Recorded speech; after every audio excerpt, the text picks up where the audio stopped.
Bonjour Jacob Cohen. Bonjour. Après un début d'année centré sur l'affaire Dieudonné, avez-vous un message à passer aux juifs français du quotidien qui sont peut-être inquiets?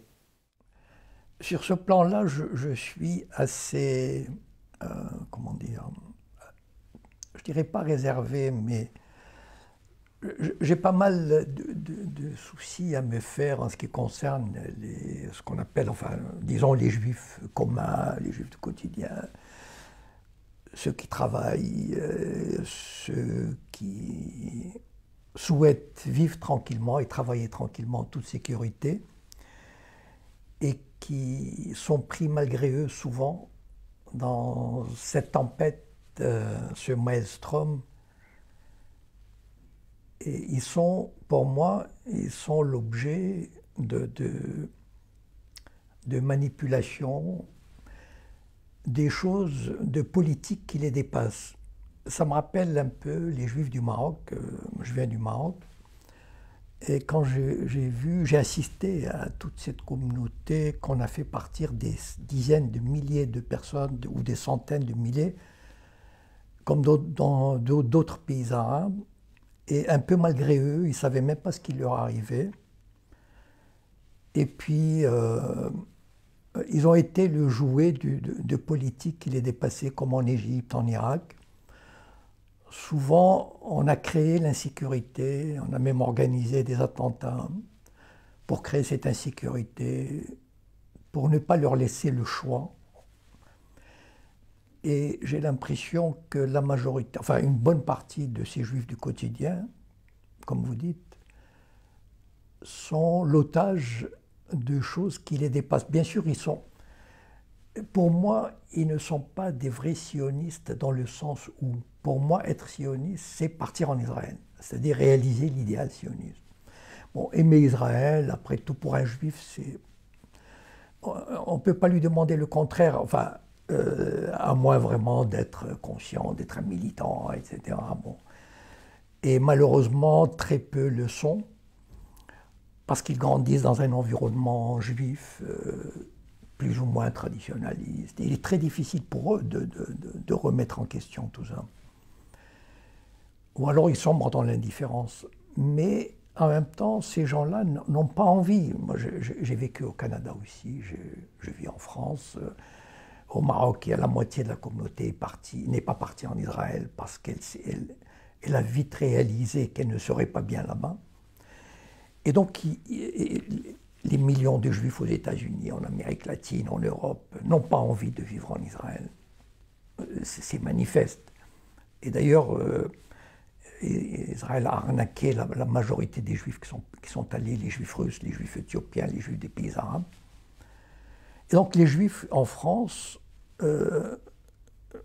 sont pris en otage par cette affaire, par exemple par l'affaire Dieudonné, où on a créé l'insécurité dans des buts bien précis. C'est d'abord de faire partir un certain nombre d'entre eux, de créer cette insécurité. Qui c'est qui part finalement en Israël? L'année dernière, il y a 3000 juifs français qui sont partis en Israël, vivre en Israël. Bon, on ne dit pas combien reviennent. Mais vous remarquerez que jamais les dirigeants n'y vont. C'est-à-dire les BHL, les Patrick Cohen, les Hanouna, etc. Ça serait bien qu'ils débarrassent le plancher, si c'est possible, mais eux, ils sont très bien en France, bien que leur cœur, leur patrie de cœur est Israël. Et ça, c'est... Par contre, ils font sentir aux autres, au petit peuple, ceux qui sont enseignants, comptables, etc., on leur fait sentir que eux, ils sont en danger. Et qu'il faut qu'ils partent, qu'ils envoient leurs enfants, etc. Et ils vivent dans des banlieues, donc ils vivent dans des situations difficiles, dans des conditions difficiles. Et ce sont eux qui trinquent, ou qui trinqueront.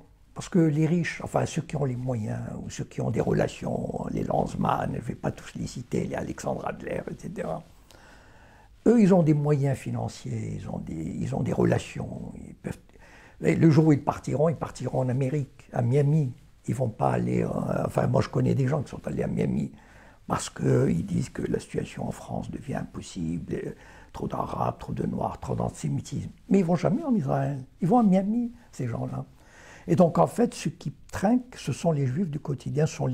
Et malheureusement, enfin, moi qui suis d'assez près les médias juifs, je ne vois pas comment les éveiller à cette conscience. Parce que, enfin, c'est-à-dire, en quelques phrases, c'est pas possible. Voilà, c'est pas possible de leur faire. Il faudrait tout reprendre à zéro. Et malheureusement, enfin, moi j'appelle ça, vous savez, quand il y a une guerre, on dit les dommages collatéraux. Ben, ce sont les dommages collatéraux, ça veut dire ils paieront, enfin beaucoup de gens paieront les pots cassés.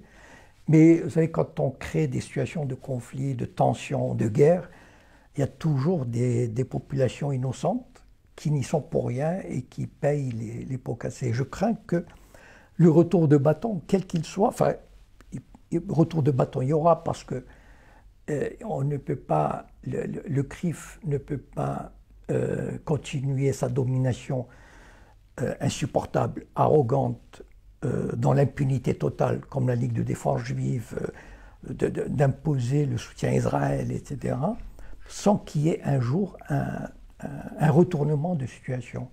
Et je crains que ceux qui paieront, ce ne seront pas les riches et les puissants, mais les petits juifs.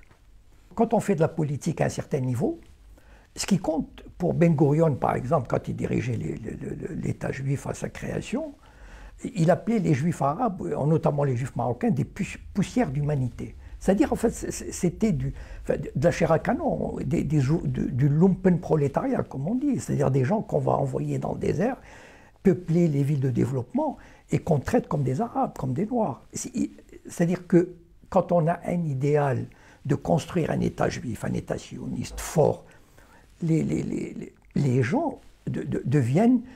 Mais vous savez, c'est pas typico-sioniste. Ça veut dire que tous les dirigeants politiques, je veux dire, on peut sacrifier dans une guerre, dans une aventure, etc. On sacrifie 10 000, 20 000 hommes, 50 000 hommes, 100 000 hommes, avec, je dirais pas la fleur au fusil. Mais disons, ça fait partie de la politique. Et donc les dirigeants juifs, eux, ils ne voient pas l'intérêt immédiat du petit. Ils voient comment dire, la vision à long terme, enfin la vision qu'ils ont, c'est-à-dire il faut créer un État d'Israël puissant, fort. Et puis, mais vous savez, les dirigeants communautaires, au Maroc par exemple, comme en France, ont toujours essayé, quand les sionistes venaient chercher des juifs, on leur donnait les pauvres, les vieux, les malades. Parce que pour les dirigeants communautaires, ça leur permettait aussi de se débarrasser de tous ces poids inutiles. Et donc finalement, ils y trouvent leur compte. Donc si des dirigeants communautaires en France voyaient des gens un peu dispersés dans les banlieues partir, ça renforce Israël. Et puis, bon, en même temps, bon, ce sont des petits qui partent. Eux, ils ont dépassé les cas personnels. C'est-à-dire, ils sont comme habités par cette vision de l'État d'Israël fort et suprêmement implanté, avec de plus en plus d'habitants, etc. C'est ça leur principale préoccupation. C'est pas la population, les petites familles dispersées par-ci par-là, leur bien-être, leur sécurité. Et d'ailleurs, l'antisémitisme, il est entretenu. On entretient cet antisémitisme. Ils sont contents. Enfin, quand on voit le film Diffamation fait par un Israélien qui n'était pas antisioniste, et on voit comment l'antisémitisme est quasiment fabriqué. Diffamation. Le documentaire du réalisateur israélien Yoav Shamir n'en finit pas de faire des vagues, et ce, bien au-delà des frontières de l'État hébreu. Selon sa thèse, Israël est prisonnier de son identification avec l'Holocauste, de son obsession de l'antisémitisme passé et actuel. L'une des scènes les plus troublantes du film, des élèves israéliens visitant le camp d'Auschwitz. Un voyage préparé depuis plusieurs mois avec des professeurs qui leur ont répété que depuis l'Holocauste, les Juifs sont livrés à eux-mêmes face à un monde hostile. Yad Vashem, le mémorial de l'Holocauste, est régulièrement utilisé à des fins politiques. Ainsi, l'inauguration il y a quelques jours de l'exposition des plans du camp d'Auschwitz-Birkenau. Pour l'occasion, le Premier ministre Benjamin Netanyahou a invité des diplomates du monde entier. Il leur a rappelé que si l'Iran se dote de la bombe atomique, le peuple juif pourrait connaître un nouvel Holocauste. C'est-à-dire qu'on crée l'antisémitisme de toutes pièces. Il faut entretenir, il faut toujours dire qu'il y a de l'antisémitisme. Sharon, en 2002 ou 2003, il a dit il faut créer l'antisémitisme parce que ça favorise, d'abord, ça réunit les Juifs autour d'Israël et ça favorise le départ des Juifs vers Israël. Les Français de confession juive devraient émigrer immédiatement en Israël, à en croire Ariel Sharon. Le Premier ministre israélien, lors d'une réunion publique, a estimé qu'il se répandait en France un antisémitisme déchaîné. Je dois dire que le gouvernement français a pris des mesures contre tout cela, mais somme toute, si je devais m'adresser à nos frères en France, je leur dirais une chose. Partez en Israël aussi vite que possible. Je dirais la même chose à tous les Juifs du monde.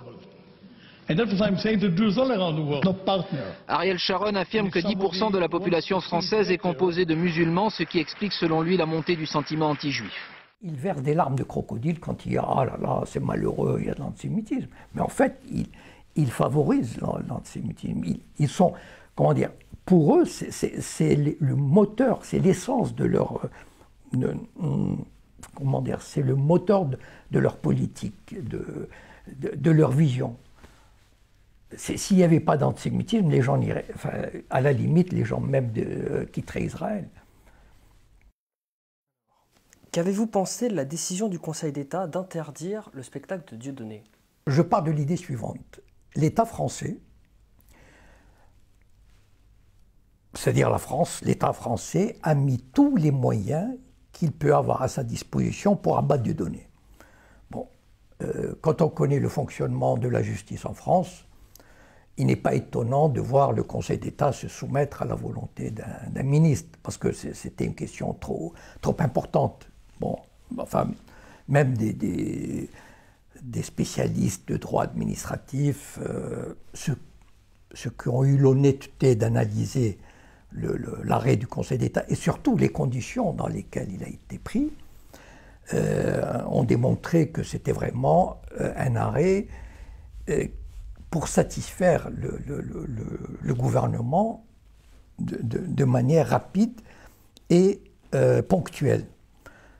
Donc, enfin, évidemment, je ne suis pas un spécialiste pour juger, mais je pense qu'il y a eu des spécialistes pour juger de cet arrêt et comment dire, de l'inopportunité de cet arrêt. C'est-à-dire, c'est un arrêt qui venait conforter une décision politique, mais moi, mon interprétation, c'est que l'État français a décidé une bonne fois pour toutes d'abattre Dieudonné. Et donc, il utilise tous les moyens à sa disposition et il a énormément de moyens. C'est-à-dire, il a la justice qui est totalement acquise, la police, le fisc et pratiquement les médias.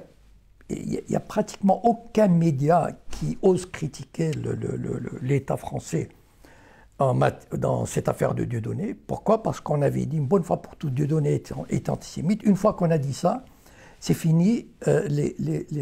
Toutes les personnes doivent s'incliner devant cet oukase. Et donc, même les sociétés commerciales, par exemple, les sociétés d'édition, les sociétés de production. Pourquoi? Parce que en France, on a ce qu'on appelle le contrôle fiscal.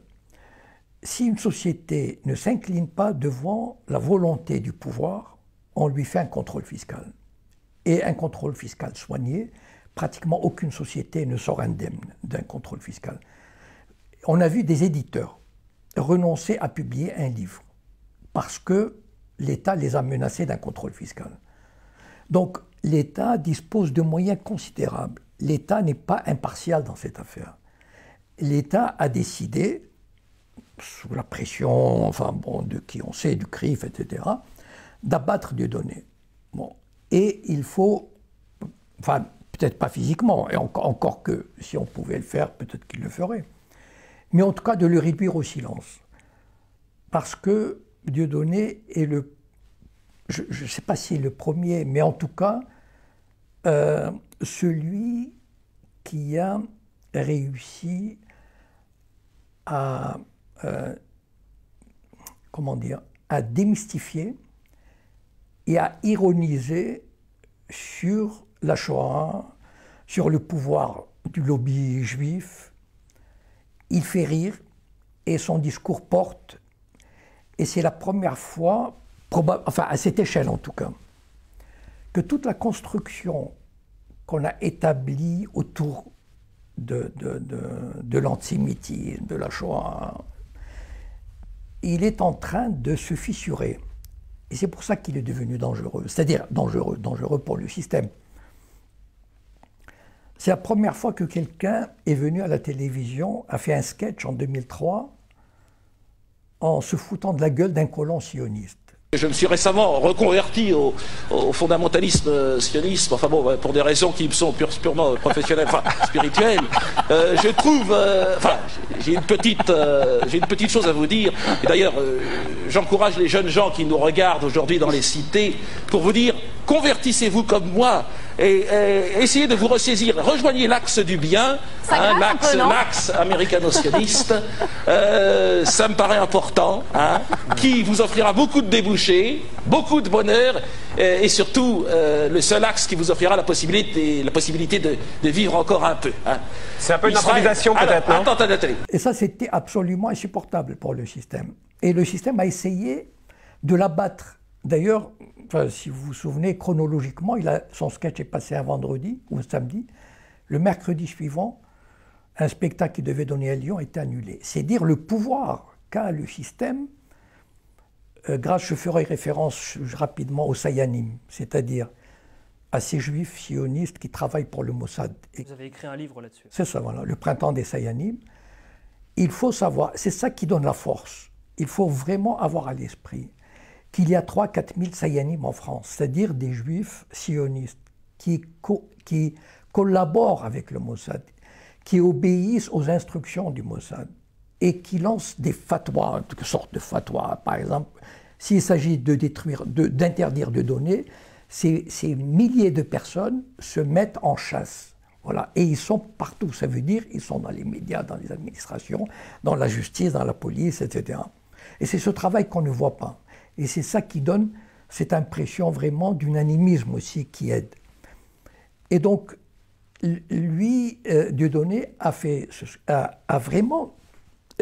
Il a montré finalement quoi? Il a montré le 2 poids 2 mesures. Ça veut dire qu'on pouvait se foutre, mais alors en se bidonnant ou en méprisant les musulmans, les bougnots, les noirs, les cathos. On pouvait traiter le prophète Mohammed des terroristes, de pédophiles, tout ce que vous voulez, Jésus, on pouvait... Enfin, mais il y avait le tabou des tabous qui étaient sacrés, voilà. Et il a touché à ce tabou. Et ce tabou a commencé à être ébranlé. Et c'est ce que le système ne lui pardonne pas. Et il ne lui pardonnera jamais. Voilà, parce que il est vrai qu'un grand nombre de gens dans le pays, de jeunes, etc., grâce aux réseaux sociaux, commencent à prendre conscience de ça. Et ils ne veulent plus marcher. Voilà. Et le système est ébranlé. Et c'est pour ça que c'est un homme à abattre. Voilà. Je crois que c'est le titre. Enfin, l'homme à abattre. Voilà.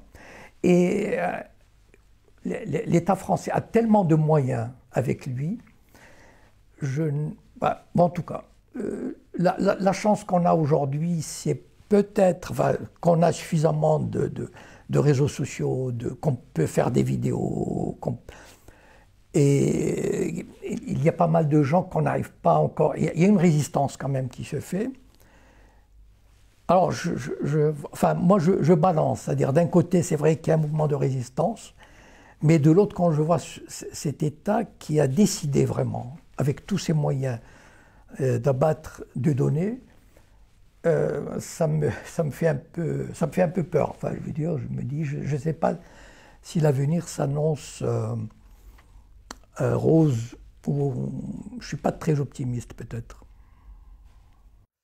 Récemment, les médias ont beaucoup attaqué Alain Soral avec deux reportages. Pensez-vous que le travail de Égalité et Réconciliation et de Alain Soral mette en danger les Juifs de France? Non, ils ne mettent pas en danger les Juifs de France. Au contraire, il essaye, enfin, du moins en tout cas si je l'ai bien compris, il essaye d'avertir les Juifs de France, enfin les Juifs du quotidien comme il les appelle. D'ailleurs j'aime beaucoup cette expression parce qu'elle est très, très concrète, elle veut dire, enfin ce qu'elle veut dire. Il veut avertir les Juifs de France de ne pas embarquer dans la combine sioniste. Parce que, comme j'ai dit tout à l'heure d'ailleurs dans la première, suite à la première question, parce que ce sont eux les dindons de la farce, en fait, finalement, les Juifs du quotidien. Ils sont manipulés par des gens qui n'ont pas le souci de leur sécurité, de leur bien-être, de leur intégration, et au contraire, ils font tout pour les communautariser, pour les isoler, les identifier. Moi, je peux dire, par exemple, en observant la communauté juive de France, depuis 20-30 ans, cette communauté tend à se refermer sur elle-même. Il y a 30 ans, il y a 40 ans, les Juifs de France étaient, la majorité en tout cas, s'intégraient dans la société, tout en restant juifs, enfin à leur manière, chacun sa manière, s'intégrer dans la société. Aujourd'hui, de plus en plus, j'ai pas mal de témoignages de ce côté-là, les Juifs de France tendent à se refermer sur eux-mêmes, à se construire, enfin à rentrer dans une forteresse. Et ça, c'est le travail communautaire, c'est le travail des médias, c'est le travail du CRIF, c'est le travail des responsables qui ont intérêt à, justement, à enfermer ces Juifs, il suffit d'écouter les médias juifs, à enfermer ces Juifs dans cette logique, dans cette dialectique de la sécurité, du communautarisme, l'antisémitisme grandit, personne ne nous aime, c'est terrible, il faut défendre Israël à tout prix, etc. Donc tout ça participe de ce système. Et quand quelqu'un comme Alain Soral vient leur dire il faut abandonner, enfin bon, en tout cas, il faut sortir de cette logique de communautaire et chercher à vivre sur des bases égalitaires, fraternelles, avec vos voisins qui ne sont pas vos ennemis. Et ça, comment dire, ça dérange la politique du CRIF, ça dérange la vision de Sharon, des dirigeants sionistes, etc. Parce qu'ils ne veulent pas. La plus grande phobie des dirigeants communautaires et des dirigeants sionistes, c'est l'intégration des Juifs. D'ailleurs, souvent, enfin, on voit des vidéos, c'est la hantise des mariages mixtes, la hantise des jeunes qui n'apprennent pas bien la Torah, qui n'apprennent pas bien Israël. Il y a des programmes énormes qui sont financés. Un jeune aujourd'hui qui a 15-16 ans, il peut aller passer 2 ans en Israël tout gratuitement, il peut aller faire des voyages en Israël tout gratuitement. Pour participer à Taglit, tu dois être juif, avoir entre 18 et 26 ans, ne jamais être parti en Israël avec une association. Taglit, c'est un voyage de 10 jours de haute folie. Taglit, c'est un voyage en Israël entièrement gratuit. Financé pour 1 tiers par l'État d'Israël, pour le 2e tiers par des mécènes américains, et pour 1 tiers par ta communauté d'origine. En France, il s'agit du FSJU, le Fonds social juif unifié, grâce aux dons faits auprès de l'AEJF. J'ai eu une grande surprise, c'est que moi je pensais qu'on allait être sans arrêt dans un milieu militarisé, avec plein de militaires et tout. Et finalement, on se sent très bien. Au moment où l'avion s'est posé sur le sol israélien, je pense qu'on a tous ressenti quelque chose. La chose la plus intéressante que j'ai vue, c'était la visite de Yad Vashem. C'était le moment où je crois que le groupe il a jamais été aussi soudé. C'était dur, mais c'était bien de faire. Le mur de Jérusalem. On se dit qu'il n'y a nulle part dans le monde où on peut se sentir plus proche de Dieu. Donc il y a tout un travail de voyage à Auschwitz, etc. Donc il y a tout un travail de récupération. Il faut récupérer ces jeunes et les enfermer dans cette forteresse judaïque, et donc la sortir de l'ensemble. Aujourd'hui, beaucoup de Juifs pensent, et après tout ce qui se passe évidemment, ils disent notre avenir n'est pas en France. Ils sentent moins leur avenir en France. Donc, mais ça c'est voulu, c'est-à-dire qu'en fait le discours de Soral, c'est de leur dire non, vous êtes des citoyens comme les autres, c'est-à-dire vous devez être des citoyens comme les autres, ni plus ni moins, et il faut travailler pour le bien-être de la France. Mais ça va à l'encontre du discours globalisant des sionistes et des dirigeants communautaires qui veulent avoir cette espèce de communauté renforcée, esprit tribal, comme dirait Gilad Atzmon, renforcer le tribalisme. Voilà. Tout ça pour défendre Israël, pour défendre ce pays, quel qu'en soit le prix. Jacob Cohen, merci beaucoup. Je vous en prie.